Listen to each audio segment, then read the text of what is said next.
Thank you for viewing my informative speech. I was having technical difficulties, so I do have to do this manually for the actual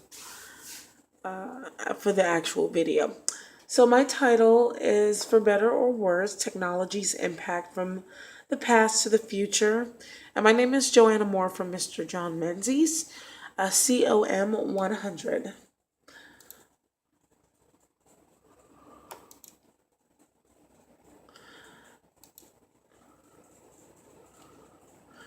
Now, as a part of my welcome, my purpose of this presentation is to basically point out the good and bad parts of technology that we have to deal with from day to day.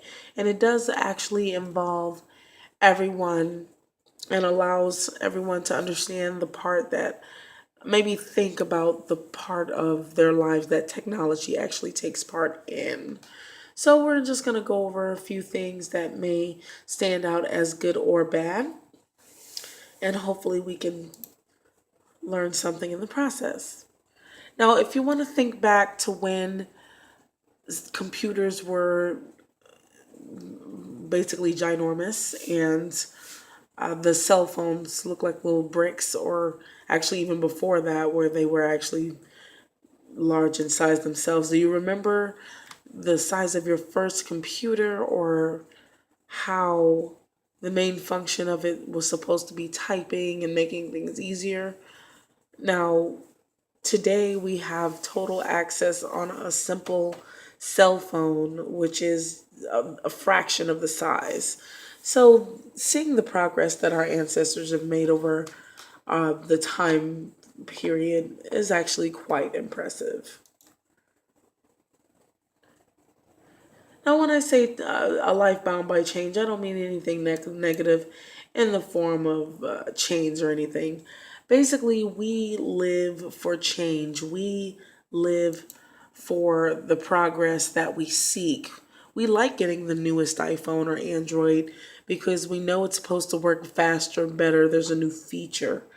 Now, on this slide, it says that every day with technology, the good, the bad, and the crash experiences, which we've all experienced, take us by storm, and we, being wonderful human beings that we are able to adapt with what is new and unusual. Now, this is what draws us to the beauty and power of technology, and I think that personally because we all like things that are new and shiny and reach out to us and speak to us, allowing us to personify ourselves in the technology world. We want to get that colored phone because it's our favorite color and it matches with everything we have. We want to get the newest car with the features that are, going to work for us because we travel a lot. So technology isn't just in our phones and PCs, it's pretty much in everything that we do. I mean, when we get to a stop sign, that's upgraded technology because once upon a time someone was holding up a sign for us to, move forward with. So here, in a positive light, we have come to rely on change maybe a little bit more than we should. And thanks to technology, we have access to things that we once upon a time would never have even considered 100 years ago. Being able to access personal records or apply for a job without going in and just basically getting a phone call and doing an interview over the phone. Once upon a time, a person may have had to travel miles on foot to receive compensation. So we do rely on change and upgrades and progress to keep us moving forward in a positive direction. Now, for example, this article from the Washington Post is basically on the side of technology and allowing it in our schools. My take on this article is basically that schools should not rely on technology 100%. I welcome technology in school. We had computers in school. They taught us how to search and look for documents and scholarly articles and things like that to look for.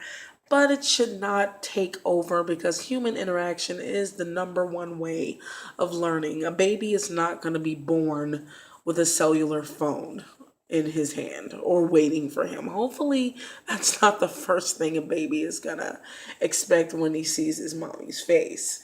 So basically, in light of education, I am pro human. I don't mind technology, get that stimulation going, but then human interaction should take over.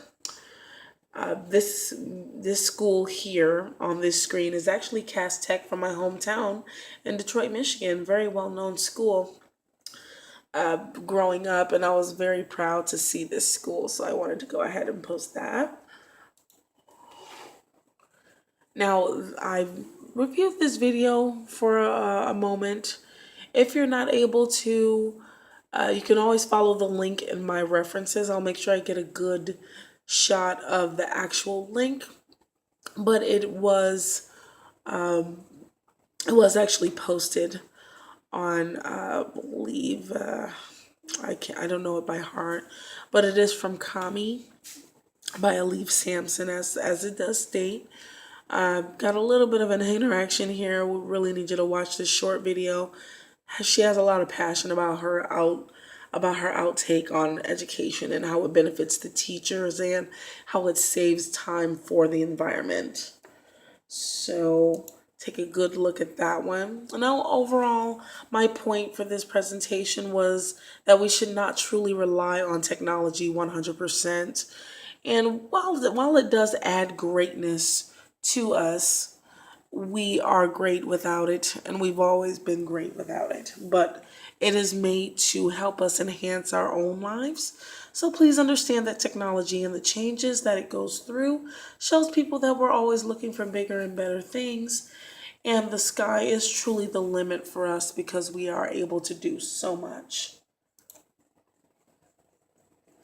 Okay, and here I do have a couple of references. And the video was on edsurge.com by Miss Alif Sampson. And thank you for viewing my video.